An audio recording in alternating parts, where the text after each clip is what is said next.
Meine Damen und Herren, hier ist das erste deutsche Fernsehen mit der Tagesschau. Heute Cristiano Ronaldo im Interview bei Piers Morgan im Talk TV. Mein Name ist Piers Morgan. And this is the interview the entire world has been talking about. Cristiano Ronaldo, one-on-one.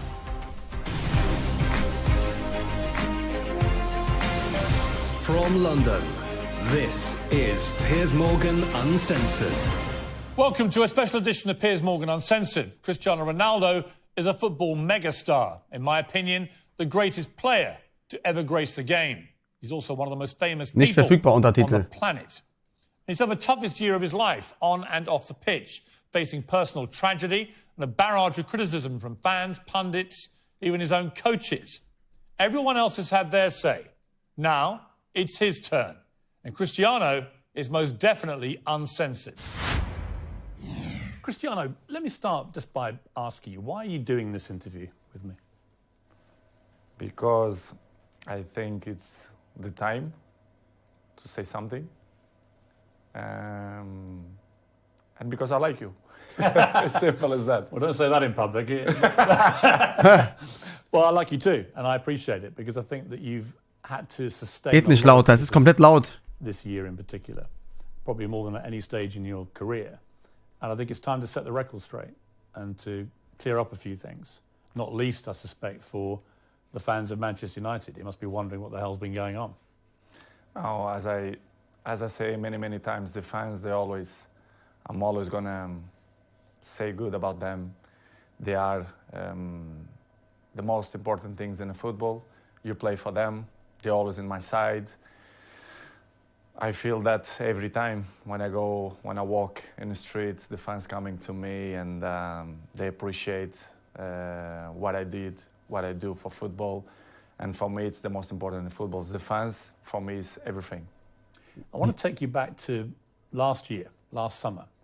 You're at Juventus, and there's massive speculation about where you're going to go. And the big rumour is that you're going to go to Manchester City. So first of all, how close was that to happening? Well, honestly, it was close. Was? It was close. It's something that they spoke a lot, and Guardiola say 2 weeks ago, I guess, that they try hard to have me. But as you know, as my Ronaldo history City. in Manchester United, your heart, your feeling, the history that you did before make the difference. And of course, as well, Sir Alex Ferguson. So I was surprised in the same way, but it was conscious decision because the heart speaking loud in that moment. You were a Manchester United legend. So when you say your heart led you, it's because of that, the history you had with the club and the relationship you maintained with Sir Alex, with the fans. I think it was the key. It was the difference in that moment. But I cannot be loyal if I would say that Manchester City wasn't close. But I think I did conscious decision. I don't regret in some point. And as you mentioned before, Sir Alex Ferguson was the key. Did you speak to him before you Yes, came I back? did. Yes, I did. I spoke with him, and What did he say to you to try and persuade you? he said to me that it's impossible for you to come to Manchester City. And I say, okay, boss. So I took the decisions, and I repeat I was with conscience that it was a good decision. You came back and it couldn't have started better. You played at Old Trafford. Yeah, you won 4-1 against Newcastle. You scored twice. Sir Alex was there, loving it, obviously, the return of the prodigal son. Your mother was there, the return of her own son. Your mother was crying, obviously. Obviously, yes. But what a comeback. How did that feel that day when you came off the pitch? Well, that feeling was amazing, but not only the day of the game. I felt before the week before that everything changed. The world speak about me, Cristiano back home, back where they belong. So it was a special moment to be back to Manchester United, to perform for our fans, and of course to score 2 goals was the best welcome that I received in Old Trafford. It was a memorable day and unbelievable day too. The Viva Ronaldo chant went up. Yes, Viva Ronaldo. You like hearing that? Be back. Of course I did. Yeah. As I told you before, the fans for me, they are everything. 2 things happened, I think, within 24 hours of you re-signing for United. One, you broke the all-time record for shirt sales in 24 hours. You actually beat a guy called Messi at PSG. You must have been happy about that. Of course I do. As you know, I don't follow the records. The records follow me. So it's good. Another one in my book. And the other one was the Manchester United tweet announcing that you were rejoining the club was the most tweeted or most liked tweet, I think, in Twitter history. Good, as I told you before, it was a good moment. Nobody expect, because things change around, in my opinion, in 72 hours, which is you plan, or they spoke, not only Manchester City, but other clubs too, spoke about your name, that you will change Juventus for another club.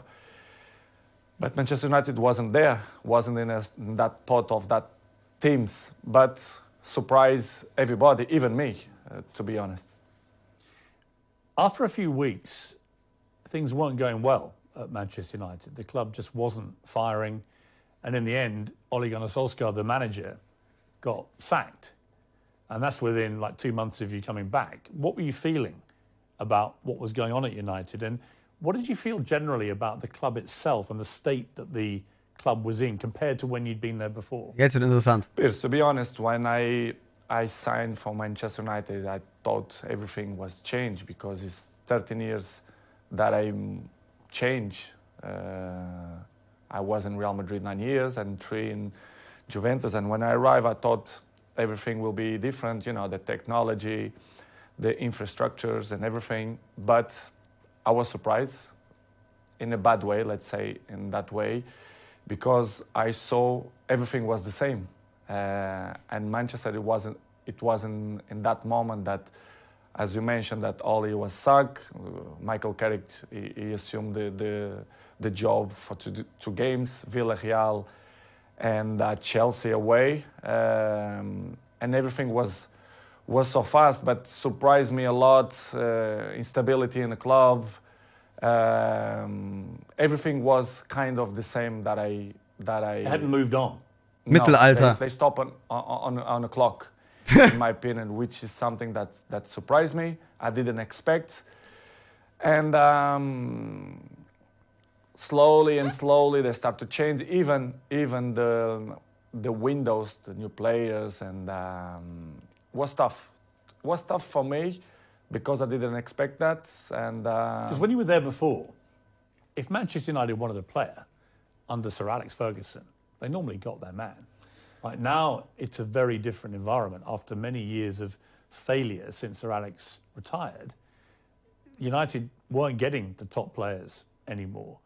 So were you surprised by that dynamic changing as well? Because you would have been used before to them, if they wanted top players, they got them. I was surprised. I thought when I signed, that they signed in that year, Sancho and Varane plus me, that things will be in the way that Manchester should be. As you mentioned, well, Sir Alex Ferguson left a big gap in the club. Not only Sir Alex Ferguson, but one person that I thought make the difference, David Gill, the president, a very, very good man. And the structure around Sir Alex Ferguson was very important too. I knew that Manchester United wasn't the same, but I don't see that it was so big gap, so big things that go through by the last 10 years. And it was the thing that surprised me more, to be honest. It was little things like even the swimming pool that the players use, the saunas, all these facilities. Nothing had changed since you'd left in 2009. Nothing changed. Nichts. Surprisingly not. Die haben sogar noch PS3 gehabt in Kabine. Even the gym. Even some points, the technology, the kitchen, the chefs, which is I appreciate, lovely persons. They stop in a time which is it surprised me a lot. I thought I will see different things, as I mentioned before, technology, infrastructure, but unfortunately we see many things that I'm used to see when I was 20, 21, 23, so surprised me a lot. You'd also, of course, as you said, you've been at Real Madrid and Juventus, where you saw them moving all the time to progress with technology, the latest thing, to improve performance levels. So you were able to compare what you'd experienced there with what was not happening at United. In United, the progress was zero, in my opinion. Zero. To compare with Real Madrid and even Juventus, that they follow the recent world. So the technology, especially the terms of training, nutrition, and conditions of eat properly and to recover better than before, surprised me. Manchester right now, to compare with that club, I think it's behind, in my opinion, which is something that surprised me. A club with this dimension should be in the top of the tree, in my opinion, and they are not. Unfortunately, they are not in that level, but I hope the next years they can reach to be in a top level. Up next, Ronaldo's scathing verdict on what's gone wrong at Manchester United. Ich kann keine Pause drücken, Leute. Weil es ist live. Es ist Livestream. Ich kann keine Pause drücken. Ja, wir können ja kurz was dazu sagen. Also, bisher hat er ja nur das erzählt, was man eigentlich auch schon groß weiß, ne? Außer halt, dass City ihn haben wollte. Das hat er ja auch gesagt. Einfach, es war kurz davor, dass Ronaldo zu City geht und Ferguson meint halt so nach dem Motto, das kannst du nicht machen. Und Pep Guardiola war sogar extrem dran, den da haben zu wollen, ne? Das ist schon krass. Ja, das macht auch keinen Sinn, wenn sich da nichts verändert hat. Bruder, überleg mal, du bist mit 19, 20 bei Manchester United, bist gefühlt 12 Jahre nicht da, kommst wieder und alles sieht gefühlt gleich aus, so. Irgendwas muss sich ja geändert haben, so. Die sind in der Zeit stehen geblieben, das will er halt damit sagen. Ronaldo unter Guardiola wäre krank. Safe, Alter. Ronaldo unter Guardiola. Der Typ wüsste, Guardiola ist für mich somit der krasseste Trainer eigentlich. Wenn nicht sogar der krasseste Trainer. Der würde safe eine Möglichkeit rausfinden, Ronaldo so spielen zu lassen, dass der wieder richtig glänzt, Digga. Boah, stell dir mal vor, Ronaldo und Haaland vorne. Ciao. Ja, Mann, KDB würde Haaland und De Bruyne füttern.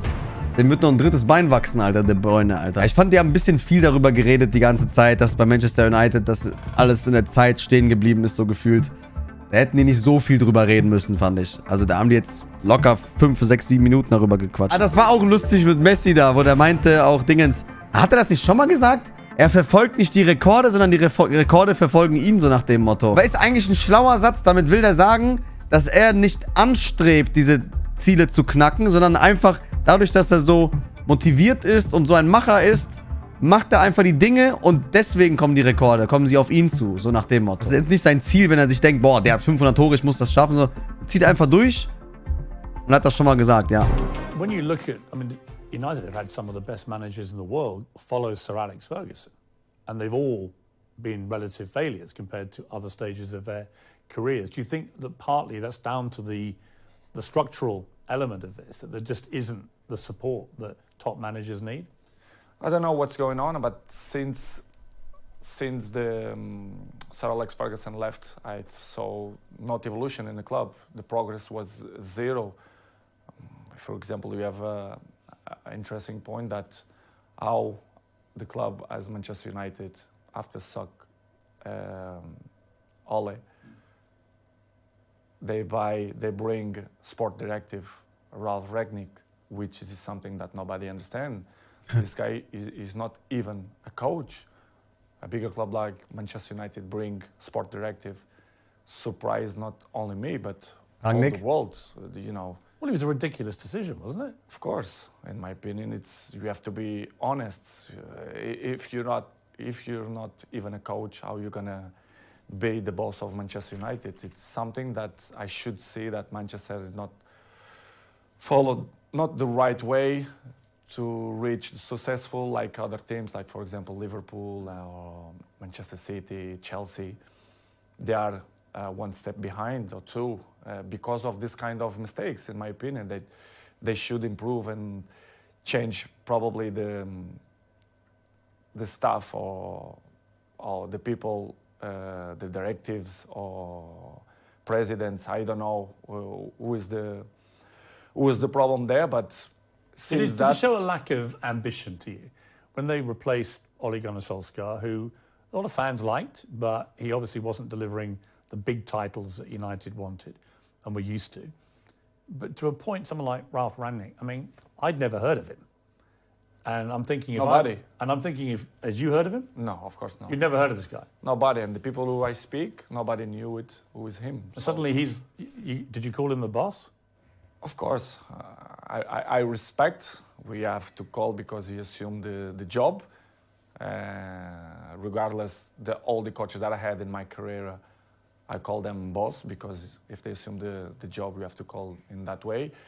But in the end, deep inside me, I never saw him as a boss because I saw some points that I never agreed, and he stopped in the time as well. Because if you're not being a coach, the next 5 years, you're gonna lost the identity to be a coach. So surprised me a lot. But in the same way, don't surprise me a lot because if you see the structures, they keep it the same. So the coaches didn't surprise me, but it was a tough moment. What was extraordinary was very quickly after Rangnick took over, he started briefing journalists that you weren't pressing enough and that maybe it would be a good idea if you moved on from the club. And I'm like, who is this guy? And why is he saying this to the man who's scoring the goals? To be honest, Piers, it's something that I don't understand. It's the new coaches that coming around, they think they find the last Coca-Cola in the desert, which is I don't understand. The football that invents many years. So, but I respect any coach have a different approach, different opinions, different mentality, but kind of some points that you not agree. So I'm always like that in my life.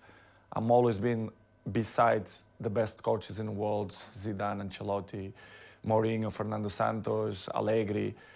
So I had kind of some experience because I learned from them. And when you see some coaches that they're coming, that they want to revolution the football, I not agree. I have my opinion. They agree or they disagree, but it's part of the business because in the end of the day, I'm in a club to win. And with my experience, I want to help, like always. And some coaches that don't accept. And, it's part of the job. Did he know what he was doing, Rangnick, or not? At a club like United? No, they don't. They knew the club very well, but they don't know the dimension of the club inside, the history of the club, which is for me surprised me even more, which is when the soccer Ole Solskjaer, you should bring a top manager, not sport director. Did you think it was right to get rid of Solskjaer, or would you have kept him on?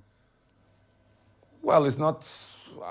I love Solskjaer. I think he was a top person because what I keep inside my heart, it's the heart of the persons, and Ole for me is a top person. Coach, of course, he wasn't. He didn't look for what he wants.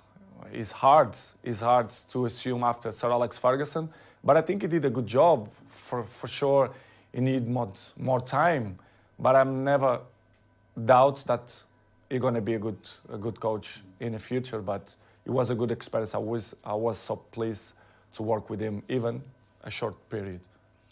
What about the younger players, and specifically their mentality? Because it seemed to me, just from what I was reading, when you were originally at Manchester United as a young 18-year-old, that you had huge respect for the older players, the Keanes and these guys in the dressing room, and you would soak up their experience, their wisdom and so on.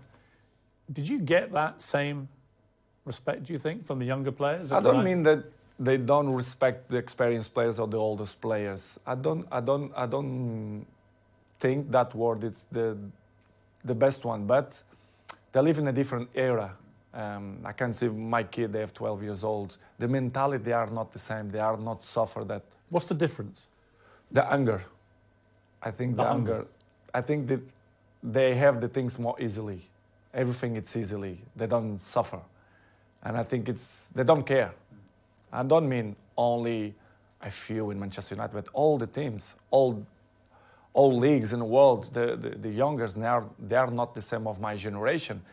But we cannot blame them because it's part of the life, you know, the new generation and the new technologies that avoid, they distract them for another thing. So, but they are not the same. They listen, but this is why we have 2 years. You listen from one side and they go away for another side. So don't surprise me, but in the same way, it's a little bit shame because if they have the best examples in front of your eyes and if they don't at least copy what you did for me, it's kind of weird because I remember when I was 18, 19, 20s, I'm always look to see the best players, Van Nistelrooy, Ferdinand, Roy Keane, and Giggs. This is why I have the successful that I have in longevity, because I take care of my body, my mentality, my head, because I see these guys and I learn from them.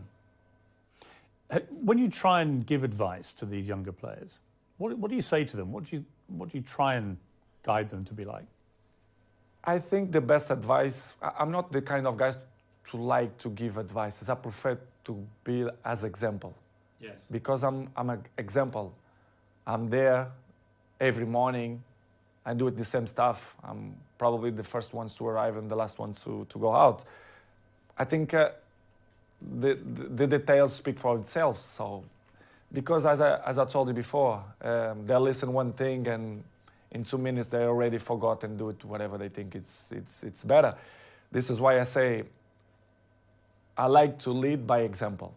And some ones they follow me, not much, but see, I just find that incredible.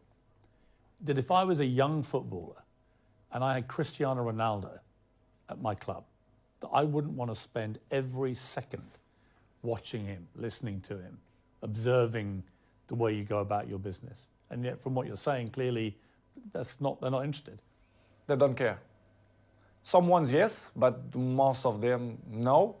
But for me, it's not surprise me. Don't surprise me because they're not going to have longevity careers, in my opinion. It's impossible. It's impossible to see, for example, my generation, you see many players, they reach 36, 37, 38 in a high level. I think this generation, you're going to count by your hands how many going to reach in that level. Because these years of preparation, it helps a lot. Who are the players in the world that you most admire for their mental strength, their attitude? It's a difficult question because I'm always can say what I see from my eyes. For example, if you tell me what I see, for example, in Manchester United, I can mention probably Dalot, Diogo Dalot. His example is young, but he's very professional. And I'm not doubt that he's gonna have longevity in the football because he's young, he's smart, intelligent, and he's very professional. You have a few ones more, but like him, it's difficult to see. Probably Martinez, Casemiro's 30s, but I will say Dalot. Coming next, Ronaldo opens up on the toughest moment of his life.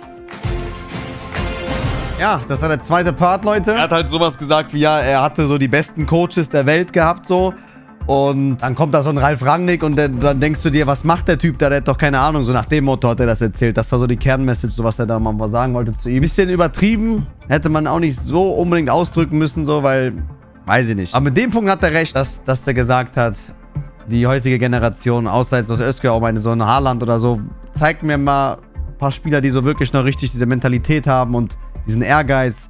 Und Ronaldo meint, früher war das anders. Früher in seiner Generation, die Jugend, die war ganz anders drauf als heutzutage. Die wollen nichts suffern. Die wollen nichts opfern, die Leute heutzutage. Nichts mehr ist wie früher. Und er ist immer noch derjenige, der als Erster auf den Platz geht und als Letzter geht. So ist das. Young players don't care. Versteht ihr? Man kannte ja, Ralf Rangnick kannte man ja auch so. Also nicht jeder kannte ihn international, keine Frage. Aber ja. Was meinte der? War Ralf Rangnick 5 Jahre kein Trainer gewesen? Eigentlich hätte der keine Lizenz mehr haben dürfen? Oder was habe ich da verstanden? Der war doch bei Hoffenheim auch Trainer, meine ich, ne? Er meinte halt zu Diego Dalot, dass er halt einer der wenigen ist, so auch in seiner jetzigen Mannschaft, wo man sieht, ey, der zieht durch, der hat Bock und all sowas. Merkt man ja auch, Dalot ist ein guter Spieler. Ne, der kann sich auf jeden Fall noch groß machen und ist auch noch jung. Rangnick ist Österreich-Trainer, okay? Und Garnacho auch, Garnacho. Stimmt, ja, müssten wir Jungen, den Älteren, den Ball über den Zaun holen, die heutige Jugend. Wenn du denen das sagst, hol Ball, zeigen den Stinkefinger. Kein Respekt, nix. Ja, das ist aber überall so, ne? Vergleicht man das nicht nur mit Fußball, vergleicht es auch generell, wie sich die Jugend entwickelt hat, ne? Vergleicht mal die Jugend früher, vergleicht mal die Jugend heute. So Generation TikTok, MikTok, so. Das nimmt alles komplett falsche Perspektiven an, finde ich. Und ich finde, da hat er den Punkt auf jeden Fall gut. Garancho, nicht Garnacho. Ja, Bruder, ich hab Hunger. Ich sag jetzt wegen Garnacho. Garancho. Also es werden ja jetzt noch gleich, oder ich weiß nicht, ob das heute kommen wird. Die Sachen mit Ten Hag werden noch kommen. Und es werden noch die Sachen kommen mit über sein Leben, was er noch sagen wird und sowas. Und vielleicht sagt er halt noch was über Messi und was er vielleicht in Zukunft vorhat. Bin gespannt, was alles noch kommen wird. Da wird einiges noch kommen. Benimmt euch. Come then, it's your second manager, it's not working, the results aren't great. You're still scoring goals regularly for Manchester United. You're about the only one who is. But then you get hit by an awful episode in your life, probably the worst time of your life, where your partner, Georgina, she's pregnant with twins and is actually giving birth to these 2 babies. And your baby son doesn't survive. And I don't think I can imagine, I have 4 kids, you have a lot of children. You know, you can't imagine a worse thing to happen than to go a full term of a pregnancy, particularly for the poor mother in that case, but also for you. What was that like for you, that time in your life? It's probably the worst moment that I passed through my life since my father died. You know, when you have a kid, that you expect that everything will be normal, and you have that problem. It's hard, you know, as human being that I am. Me and Georgina, we had quite difficult moments because we don't understand why happened to us.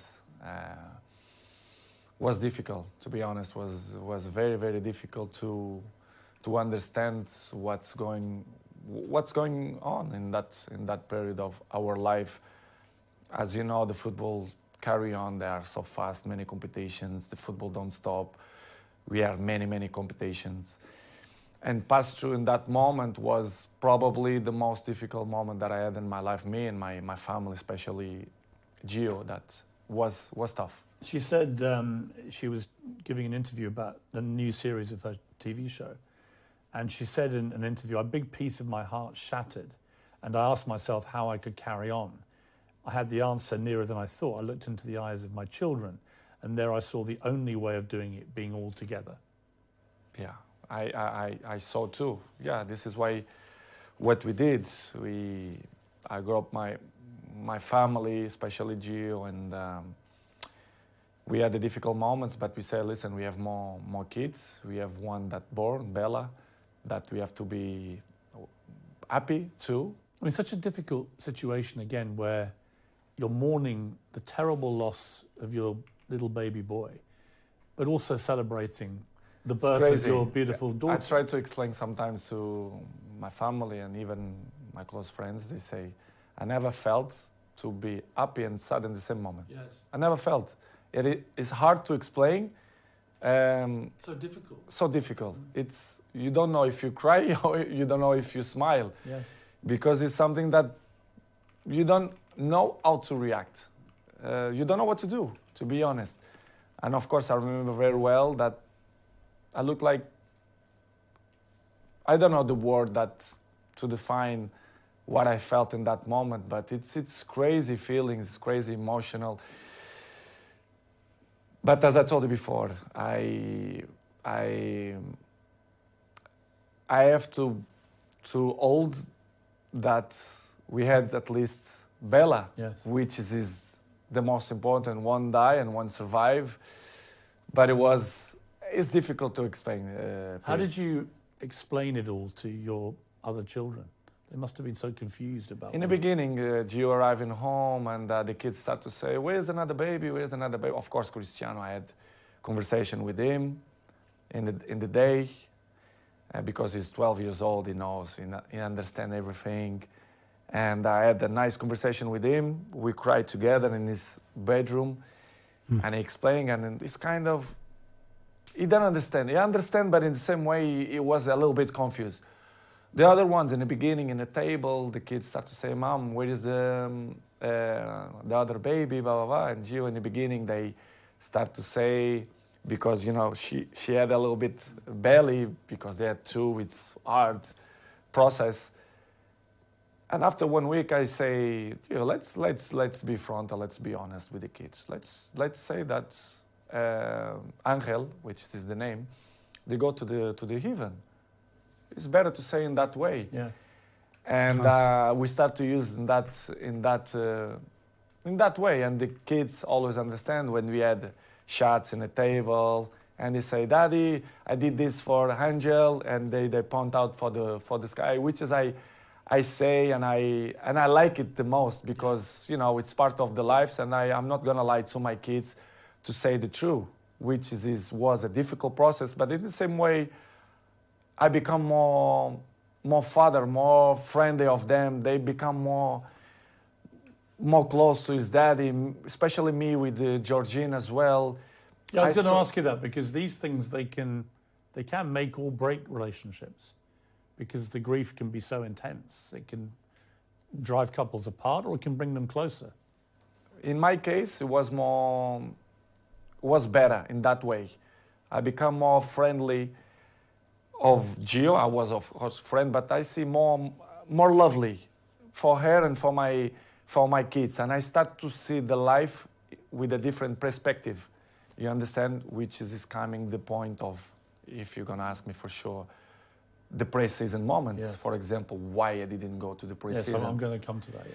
But it was just to finish in that chapter was the most difficult moment. The last since my dad died, it was this moment that I passed through the last 6 months. Do you feel your son is with you in spirit? Do you feel For sure. His ashes is with me, like my daddy. They are here in my house. Yes. It's something that I want to hold for the rest of my life. I'm not thrown to the ocean or to the sea. I keep with me. They are next to my daddy. I don't know if you check. I have a small church down, and you do? Yes, I do. Like a little chapel. Yes, chapel, and I keep my daddy and my son. Do you talk to them? Yes, I do. I talk with them every time, and that they are in my side. They help me to be a better man, to be a better person, to be a better father. And it's something that I'm really, really proud that the message that they send me, especially my son. Amazing. You had an extraordinary reaction from football fans, obviously from Manchester United, but I think you must have been just so surprised by the outpouring of not just support, but Liverpool fans sang on the 7th minute of their next game, "You'll never walk alone." The Kop, the great infamous enemy of Manchester United. What did you feel when you heard that? I never ever expect that. Never. I had the opportunity now to say, all English community, thank you a lot for that that they had with me, not only Liverpool, but all England. I was at Arsenal when you played, and on the 7th minute, the whole crowd. I received a letter from the Queen family as well. Really? Yes, I do. Which is from the Queen herself? Or? Yeah, family. Yeah. And surprised me a lot. Offering their condolences? Yes. Wow. Unbelievable. This is why I say I respect a lot the English community, English people, because they've been very kind with me, and in that difficult moment of my life was spectacular. The way they treat me and my family in that difficult moments. I should say straight to the crowd and thank you to the old English community that helped me in that moment. When the Queen sadly died in September, you posted a very nice tribute to her was part of the reason because of what they had been like with you. Of course, they've been so kind of with me, and this is why I did what I did. But it was unbelievable moment. I'm never ever gonna forget that moment. You have a little girl, Bella. She's 6 months old now. Must be a great joy amid all that terrible sadness.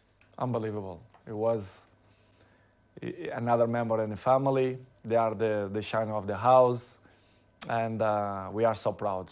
Me, Georgina, and all my kids. They are very, very proud for them. They are spectacular. A beautiful girl, and we are so happy. We are so happy.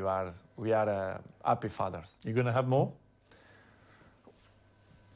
I'm not thinking now to thinking more kids. I think we done, but we never know. The future only God knows.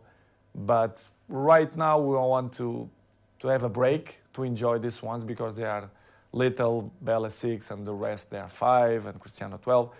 We want to enjoy a little bit of these ones. Let's see the future.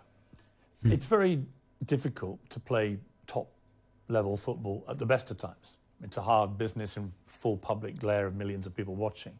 To have to go back and play after this must have been incredibly hard for you, even with your mental strength. How did you find that? Difficult, very difficult to play after that. But as I always have good support from my family, and Georgina told me, go to play, go enjoy, to do what you like to do. We're gonna help for you to forget a little bit the situation.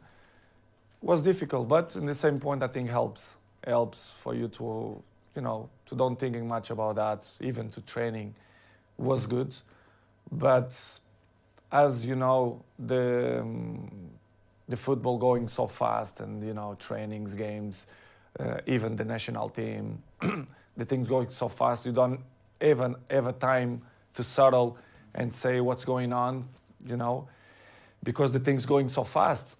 But it was good. Georgina helped me a lot to give me that possibility to say. She's a very strong woman. Yes, she did. Georgina. Yes. I mean, really strong. Yes. Just to be your partner is probably not an easy time a lot of the time, with all the attention all the time. But to go through what she's gone through and still get up and be there. We help each other. But she struggled when she was young, which is she look at life with a different eyes. Even she's young, but she suffer. She born in Argentina.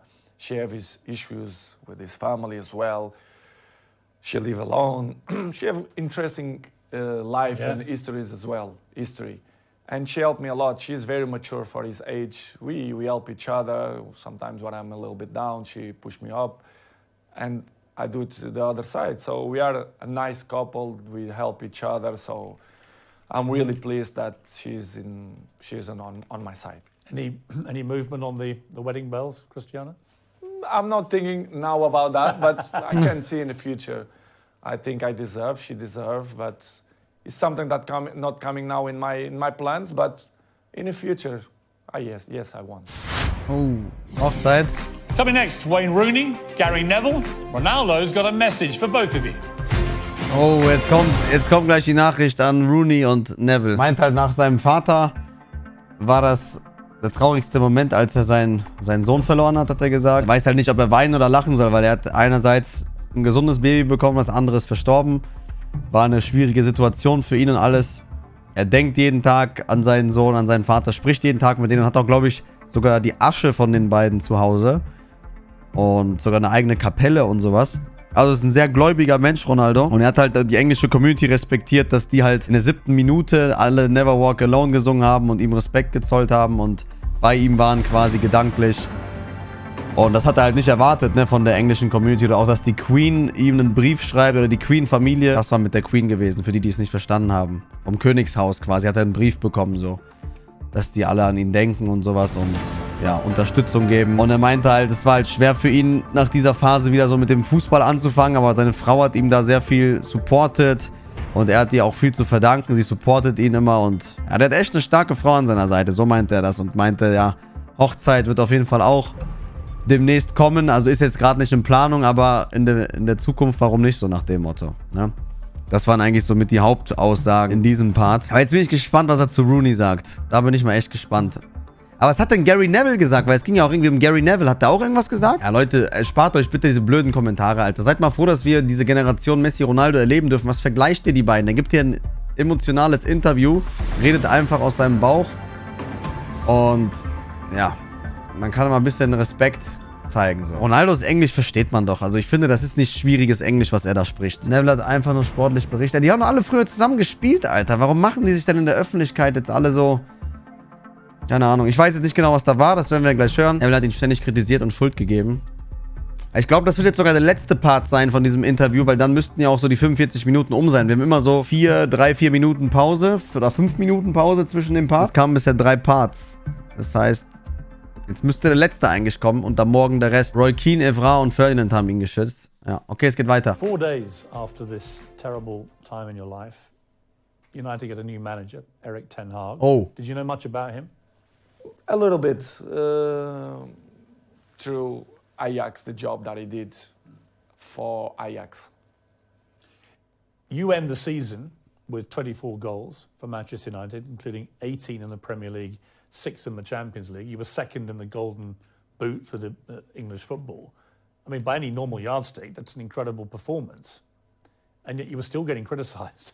It was almost like, well, it's got to be your fault, even though you scored all the goals. Were you as bemused as I was that you were becoming the focal point for the criticism? I think it's easy to point out when you want to cover other things, to point out Cristiano Ronaldo. It's easy. Everyone know that press they wanna put me in the first page because they know they will sell more. The dressing will be different, and I'm used to live like that because I was 37. I know and I learn many things. When you are in the down of the wave, when you are in the top of the wave, you don't realize and you don't see things that you don't see before, which is I appreciate to have bad moments to see which people is in your side, who criticize you more, because they're looking for that. They don't like to see successful people. The people only try to bring negativism. And I felt the last 4 or 5 months that not only for me, but even for my family as well, for Georgina, especially around the world, the press criticized me even more. Sometimes I don't understand why. Even Portuguese press that they criticize me a lot. I don't understand, but I still believe that the jealousy is part of that. They want to cover many things that helps to shine other things. But listen, Piers, I know I'm 21 years in the top of the game, so I know how it takes. So for me, it's not a problem. It's hard when you are a little bit down to listen to this criticism. Do you read it all? Do you read newspapers? Do you read social media? A good thing that I have, I don't like to read because I know 90% of the times they lie. They are garbage. The press, they are garbage.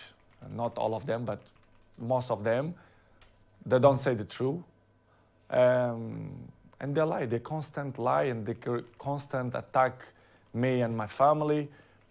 They're always negativism against my family. Why I'm gonna read? Because I know they try to make me feel bad, me and my family, which is something hard to deal. But in the end of the day, I understand. But it's really, really hard. The problem you have is you're too famous.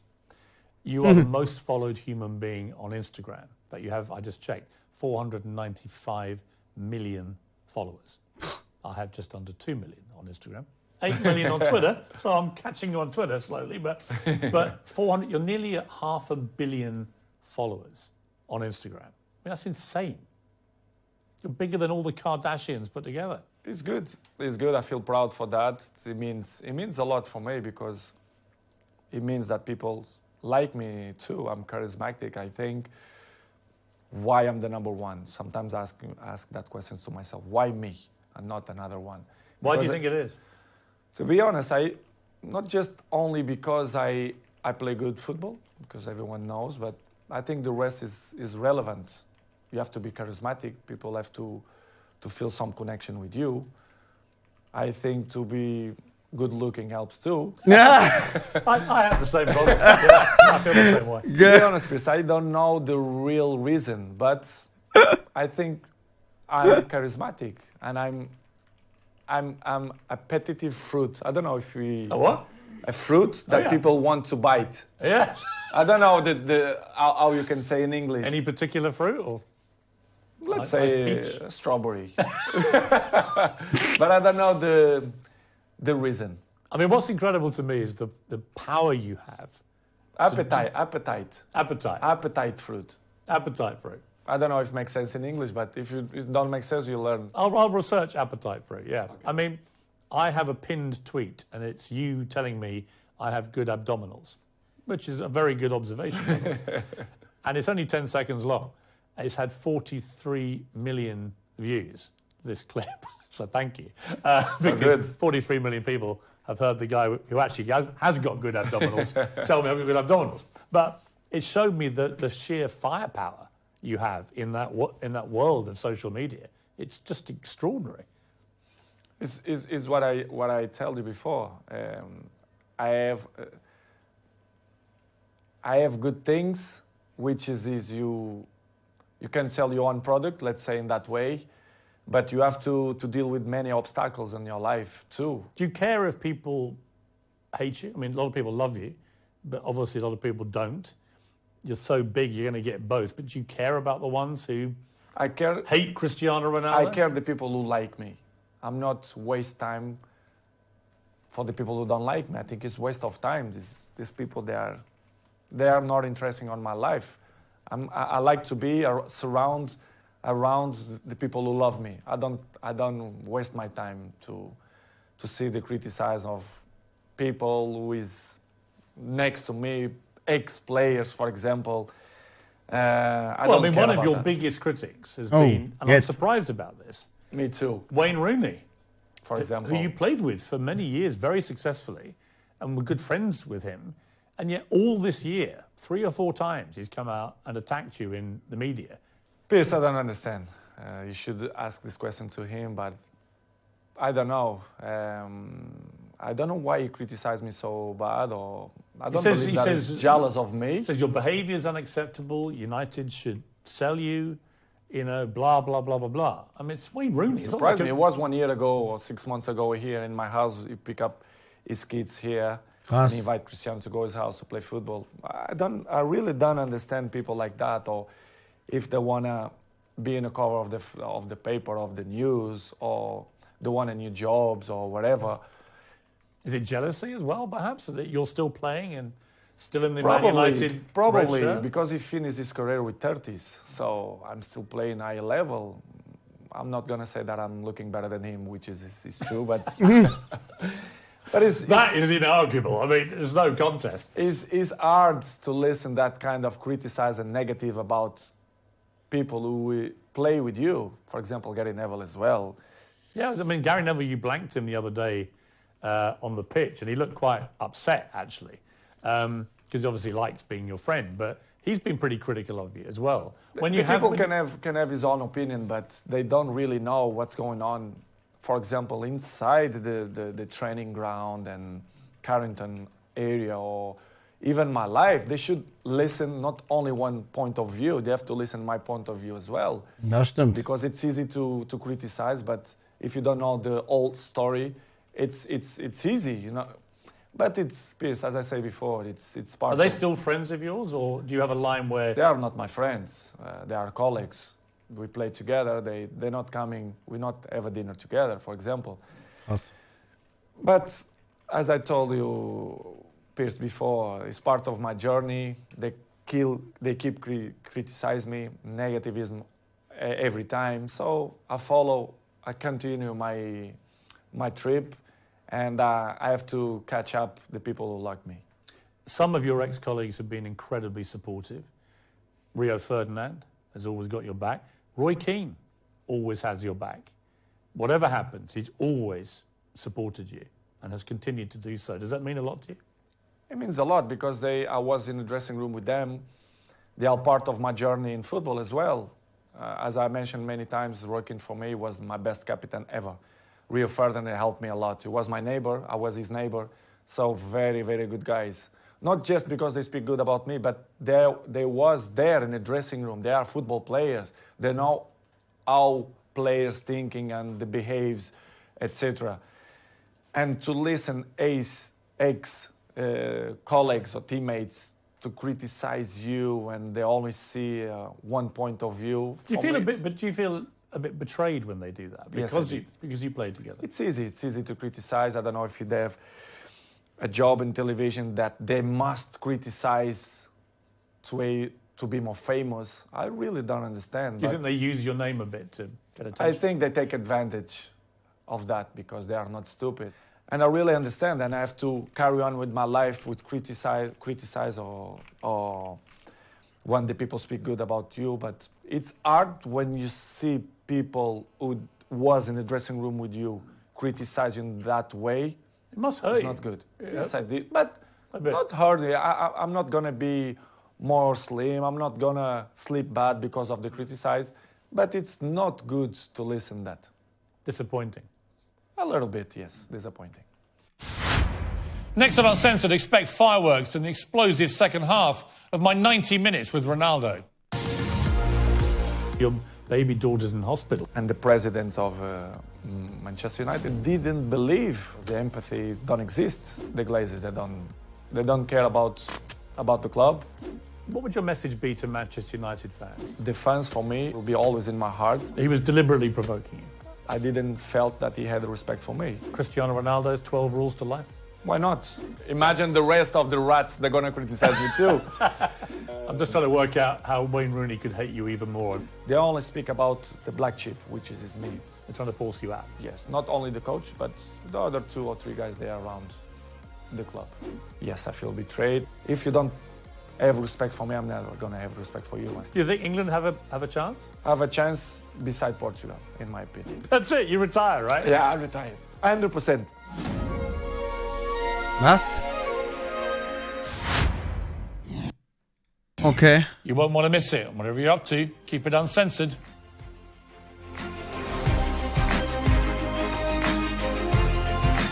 Okay, Leute, das war's auf jeden Fall vom... Was hat er am Ende gesagt mit Retired? Das habe ich nicht verstanden, das war zu schnell. Was hat er da gesagt? Das ist auch aber auch Spaß, okay. Ja, er sagt halt so, dass die Presse ihn die ganze Zeit so versucht reinzukriegen und immer über ihn berichtet und auf die Startseite packt, weil die wissen, die kriegen dadurch mehr Aufmerksamkeit, wenn die da über den kritisch berichten oder generell über ihn berichten, so weil er halt der bekannteste Spieler der Welt ist, sage ich mal. Aber er versteht halt trotzdem nicht, warum, weil die meisten auch zum größten Teil neidisch sind über seinen Erfolg, was er alles geschaffen hat. Er meint halt, er ist 21 Jahre in diesem Profisport dabei. Und für ihn ist es kein Problem, es ist aber trotzdem halt schwer und er versteht die Leute nicht, die ihn versuchen immer mehr zu kritisieren, vor allem noch in der Zeit, wo es ihm beschissen geht, sage ich mal. Ne? Dann versuchen die halt nochmal drauf zu treten. Und du liegst schon so am Boden, aber die wollen nochmal drauf treten, so gefühlt. So in dem Sinne meinte er das. Und er sagt halt auch, dass 90% der Presse und so nicht die Wahrheit sagen. So einfach alle, wie gesagt, irgendwas auch erfinden zum Teil, nur damit sie halt Aufmerksamkeit bekommen. Dann hat er gesagt, warum er denkt, dass er die Nummer 1 ist so. Nicht nur wegen Fußball, sondern auch als Person außerhalb vom Fußball, dass er charismatisch ist und dann dieser Joke, weil er gut aussieht und also, das fand ich ganz lustig. Und halt einfach seine Person ist, dass die Leute sich mit ihm identifizieren können, man mit ihm groß geworden ist und all sowas. Er hat da gesagt, dass er auch keine Zeit mit Hatern verschwendet, weil für ihn ist es viel wichtiger, sich mit den Leuten zu beschäftigen, die ihn supporten, ne? Stimmt ja auch so. Warum sollte man Hatern seine Aufmerksamkeit schenken? Und das mit Rooney ist hart, Digga. Das ist eine Sache, die wir noch nicht wussten. Er hat gesagt, dass Rooney 6 Monate vorher noch so quasi bei ihm zu Hause die Kinder abgeholt hat. Also, dass die Kinder, glaube ich, miteinander gespielt haben. Und er dann halt solche Dinge halt einfach droppt, obwohl man halt Teamkollegen ist und er davon halt sehr enttäuscht ist, wie er über ihn öffentlich redet. So, er sagt halt, jeder kann seine eigene Meinung haben, was völlig in Ordnung ist, aber er findet es nicht korrekt, wenn Leute sich quasi eine Seite anhören und seine Seite nicht anhören und trotzdem über ihn so reden, versteht ihr? Das ist schon hart, was Rooney da gemacht hat. Aber meinte auch, das kann auch was damit zu tun sein, dass er immer noch auf Top-Niveau spielt und Rooney schon aufgehört hat mit seiner Karriere. Ne? Und er sagt halt, dass die ganzen Leute halt für ihn keine Freunde sind, sondern eher Kollegen, dass er mit denen gefühlt noch kein einziges Abendessen hatte oder sonst irgendwas. Und ja, dass es ihn halt trotzdem frisst. Das ist halt ekelhaft, so, wenn man halt sich nur die eine Seite anschaut und nicht die andere Seite, sondern dann einfach so urteilt, so, ne? Das ist halt schade.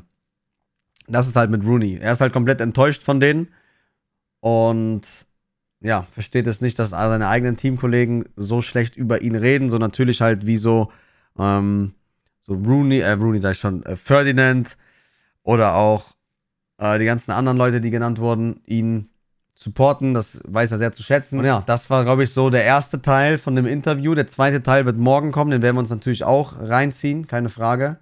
Aber war schon ein sehr gutes Interview. Man merkt so voll so ja, man merkt einfach diese Aura von ihm, finde ich. So, findet ihr nicht so diese Ausstrahlung, so was er sagt, so wie er... Das ist schon krass. Er hat halt eine krasse Mentalität, muss man sagen. So Mentalitätsmonster einfach so. Es ist verrückt. So, dass er sich nicht davon unterkriegen lässt. So, wie viele Leute gäbe es, die sich von sowas fertig machen lassen würden, so. Ich zum Beispiel, ich gehe auch voll oft auf Kommentare oder Hate-Kommentare, treffen mich manchmal auch und so, und wie ist das dann bei so einer Person, die so weit oben ist, so, das ist verrückt. Mal gucken, was morgen noch alles kommt, aber das war so der erste Teil. Genau, er hatte noch gefragt wegen Ten Hag, genau. Er meinte halt so, dass er Ten Hag halt kannte von den Leistungen, die er mit Ajax gebracht hat, aber morgen wird halt im Interview mehr darüber geredet, so auch die Sachen, die man so ein bisschen gehört hat, dass er keinen Respekt für ihn hatte oder auch die Sachen mit dem Präsidenten da und so alles. Mit der Tochter, dass die das nicht gejuckt hat, dass die krank war oder was weiß ich, solche Sachen halt. Oder die Frau, ich weiß gerade nicht, wer war das denn? Irgendwas war da. Aber ja, das gucken wir uns morgen an, den Rest, Leute. Oder ist euch noch was aufgefallen für die Leute, die gerade mit zugehört haben? Das war Teil 1 vom Interview. Teil 2 wird auf jeden Fall morgen kommen. Und ja, das schauen wir uns an. Das werden wir uns anschauen.